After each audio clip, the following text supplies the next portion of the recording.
guys, welcome back to Cooking and Growing with the Frisbees. Standing out in front of my lettuce bed. Believe it or not, this lettuce is from our winter garden, and I harvested some and then just left it in here, and believe it or not, it grew back, so we're having salad for dinner tonight. Nice. Guess what else we're doing for the first time ever?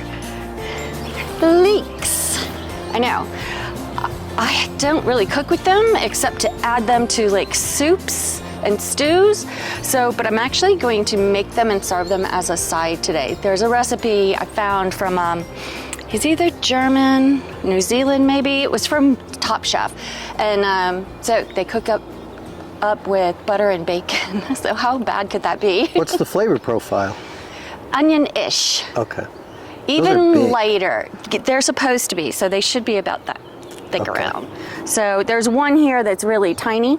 Now I started these guys in my Aero garden in my office, and they got too tall for the height of the light.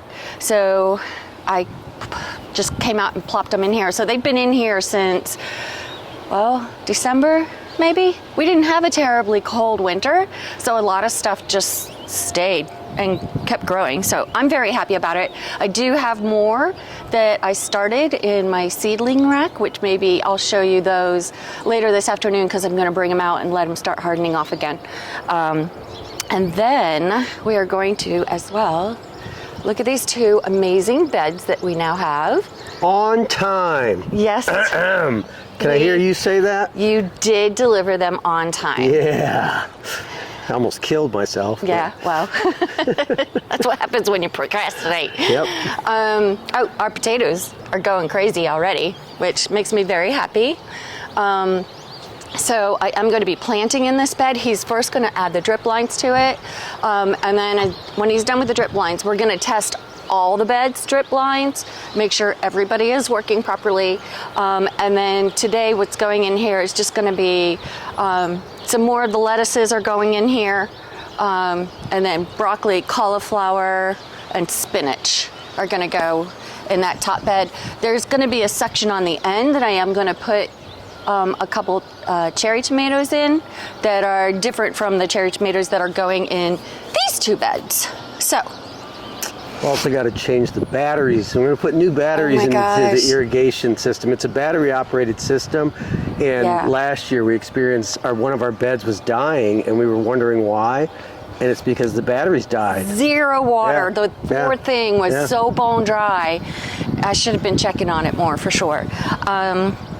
The other thing I might need to do, and I'm going to give it a couple of days, but this is where I planted beets and some radishes over on this side, but we had 40-mile-an-hour winds yesterday, so all of my straw was all over the place, and they're really, really small. Oh, actually, look. There's one, and there's a little bitty one. So maybe they didn't blow away. Okay. So we'll see how they go, but first, drum roll please, I'm gonna unveil my very first leek. I don't know what the easiest way to do this is, because I know they go pretty deep down. Apologize for my sniffling. Pollen season. So you pull the entire plant up. Yep. You don't just cut it off and it will regrow? No? No, because you don't really use the tops. They're really like hard, I gotcha. and they don't really soften up that well, even in soups and stews. So I'm trying to get him out of here. That looks pretty deep.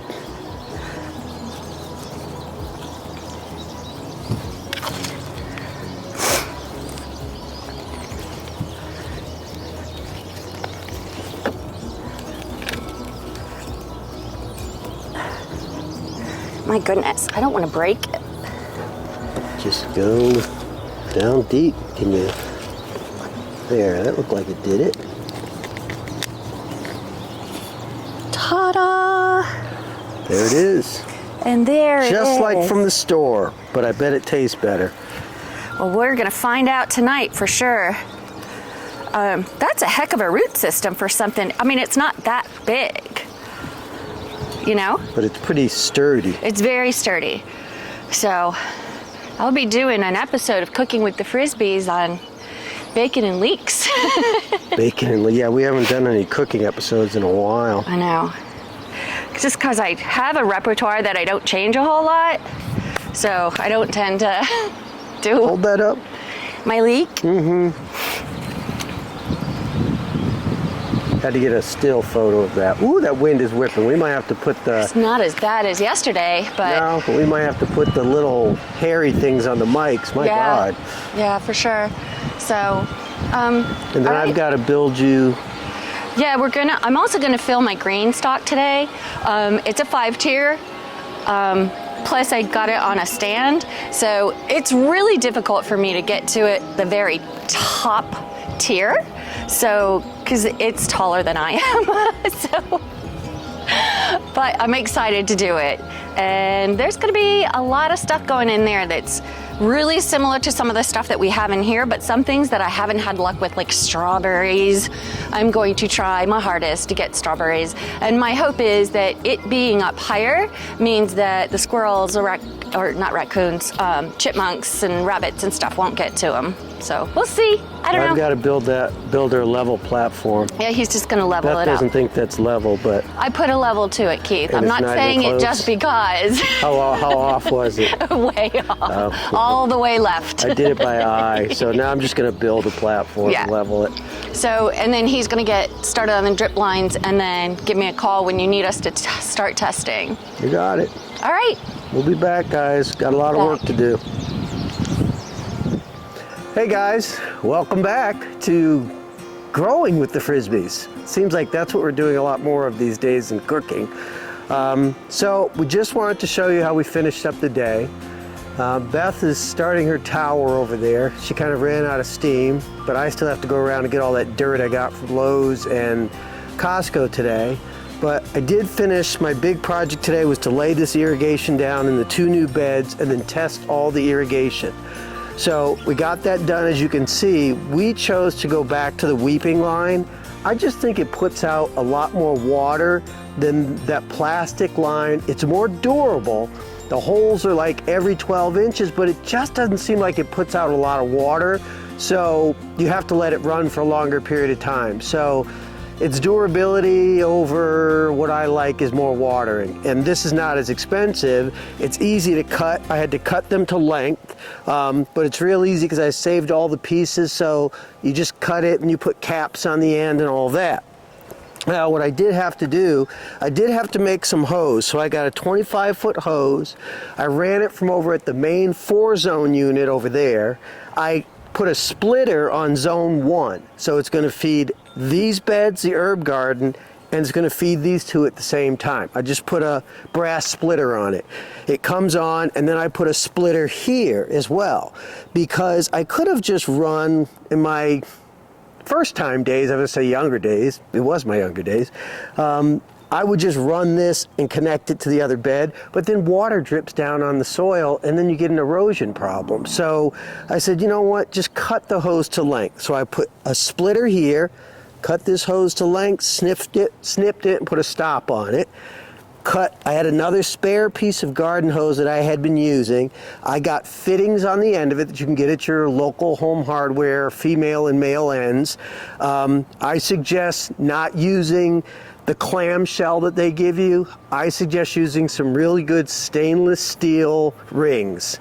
Use those. I got the ones from we used to have at the boat, so they were marine quality, so I know they're not going anywhere and they don't pop and split.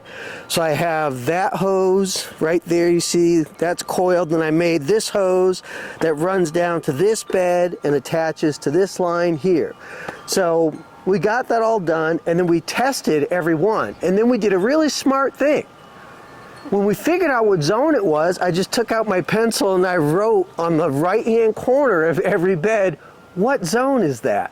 So this is zone 1, zone 2, zone 3, zone 4 back there. We tested it, everything's working. The only thing I don't like is I try and go a little cheaper on those 4-zone units over there, but every 2 years, they start leaking water out of the seams of the housing itself. And that's just not good because you need the pressure. It has to go a long way. Yeah, to get all the way over there. Those, at least, they have gravity to help cool the water down there, but these ones... They don't. And I mean, so you need that pressure. So I'm just going to bite the bullet and I'm going to order a more expensive unit. I know a lot of people do all the PVC and it comes up out of the ground. Well, I'm not doing all that because eventually we're moving out of here. So whoever buys this house, if you're not a gardener, I'm not selling it. Because what my realtor has said is this dip down here is a perfect place to put a pool, an in-ground pool. Don't you dare rip all this hard work out of here and put a pool in here. I'm just telling you. I know, I don't get to say. I'd like to say. So a couple more things we got to do. I mean, Beth's peas are coming up. The herb garden, she's going to do some planting in here. We've got beans coming up back there. I still need to put a cage here before these peas get too high. And I am worried. They're going to reach for the asparagus, and then they're going to get all tangled up in the asparagus over there. The kale's doing much better.